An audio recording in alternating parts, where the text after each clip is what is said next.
केंद्रीय वाणिज्य एवं उद्योग मंत्री पीयूष गोयल पहुंचे ताज का दीदार करने। केंद्रीय मंत्री के साथ विदेशी डेलीगेशन भी मौजूद। कड़ी सुरक्षा के बीच ताजमहल परिसर में काफिले की एंट्री। फिलहाल स्मारक का भ्रमण और अवलोकन जारी। दौरे के दौरान निर्यातकों संग अहम बैठक प्रस्तावित। लेदर, टॉय, फार्मा और आयुष सेक्टर पर रहेगा फोकस। निर्यात बढ़ाने और व्यापार को गति देने पर चर्चा। पर्यटन के साथ व्यवहारिक दृष्टि से भी दौरा अहम माना जा रहा। भारत और न्यूजीलैंड के बीच जो द्विपक्षीय व्यापार समझौता न्यूजीलैंड के वाणिज्य मंत्री टॉड मैकले और मेरे बीच कई वर्षों से बातचीत के बाद तय हुआ, जो माननीय प्रधानमंत्री नरेंद्र मोदी जी और न्यूजीलैंड के प्रधानमंत्री क्रिस्टोफर लक्सन दोनों के बीच फाइनल हुआ, उसको कल साइन करने जा रहे हैं। उसको मोहर लग जाएगी कल, और कुछ ही महीनों में फिर वो भारत और न्यूजीलैंड के बीच बड़े पैमाने पे व्यापार भी बढ़ाने का एक साधन बनेगा। लगभग 100% जो भारत से सामान न्यूजीलैंड जाते हैं वो बिना कोई कर के, बिना कोई इंपोर्ट ड्यूटी के वहाँ पे पहुँच पाएगा। नए मौके मिलेंगे हमारे आगरा के चमड़ा व्यापार को, हमारे आगरा के विश्वकर्मा को, आगरा और उत्तर प्रदेश के अलग अलग जो हैंडलूम और handicrafts, one district one product के सामान बनाने वाले हमारे कारीगर हैं, जो हथकरघा हैं, उन सब के लिए ढेर सारे अपार नए अवसर खोलने वाला ये फ्री ट्रेड एग्रीमेंट न्यूजीलैंड के साथ कल साइन होगा। माननीय मंत्री और उनकी धर्मपत्नी भारत आए। उनकी बड़ी इच्छा थी कि ताजमहल भी देखें, और मुझे बड़ी खुशी है कि आज बड़े सवेरे उन्होंने ताजमहल के भी दर्शन किए। बहुत सुंदर उनका रिस्पांस था, उनका जो रिएक्शन था, उनको बहुत अच्छा लगा ताजमहल। और मैं बधाई दूंगा यहाँ के प्रशासन को, यहाँ के सभी सिक्योरिटी कर्मचारियों को, जो पुलिस और CISF के सभी हमारे भाई बहन यहाँ पे सेवा दे रहे हैं, हमारे टूर गाइड्स जिन्होंने बड़े सुंदर तरीके से हमें पूरा इतिहास बताया, यहाँ की विशेषताएं बताई।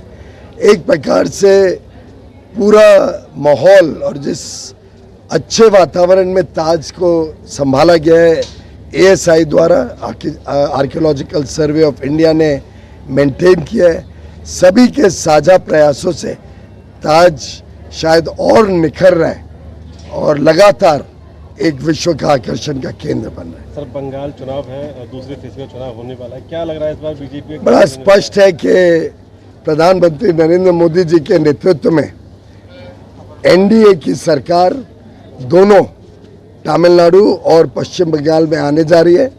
मुझे पूरा विश्वास है कि पश्चिम बंगाल के लोग जिस प्रकार से त्रस्त रहे, वर्षों तक जो उनके साथ उत्पीड़न हुआ है, जिस प्रकार से अराजकता पश्चिम बंगाल में देखने को मिली है पिछले चुनावों में भी और दिनचर्या में भी लोगों के, इस बार बदलाव पक्का है और एक नई भारतीय जनता पार्टी की सरकार पश्चिम बंगाल में बनने जा रही है। सर, आखिरी सवाल, राघव चड्ढा वगैरह सब लोग कई सात सांसद आम आदमी पार्टी के बीजेपी में शामिल हो गए हैं। विरोध बहुत जबरदस्त हो रहा है। आज भजन सिंह के लिख दिया, गद्दार वर्ड लिख दिया गया। मुझे लगता है कि आम आदमी पार्टी ने जिस प्रकार से, चाहे वो दिल्ली के लोग हों चाहे पंजाब के लोग हों, दोनों को त्रस्त किया।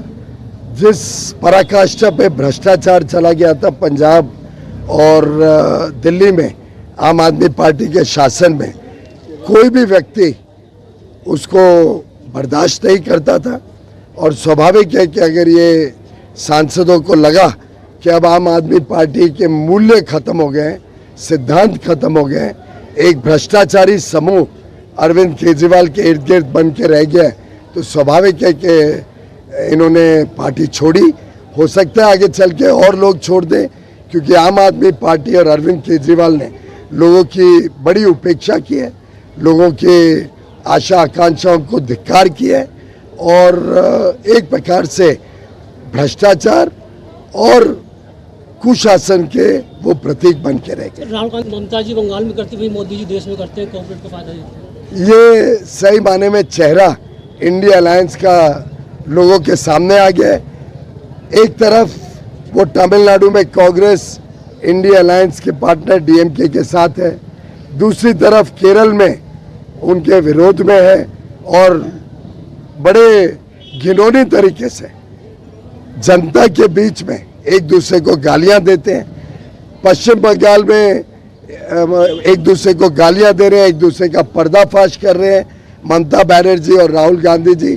और दिल्ली में एकजुट होकर हम जब महिलाओं को, हमारी बहनों को, बेटियों को 33% आरक्षण देने के लिए उनसे अनुरोध करते हैं, तो ये सभी गठबंधन मिलके हमारी बहनों को न्याय और बहनों को राजनीतिक साझेदारी देने से रोक देते हैं।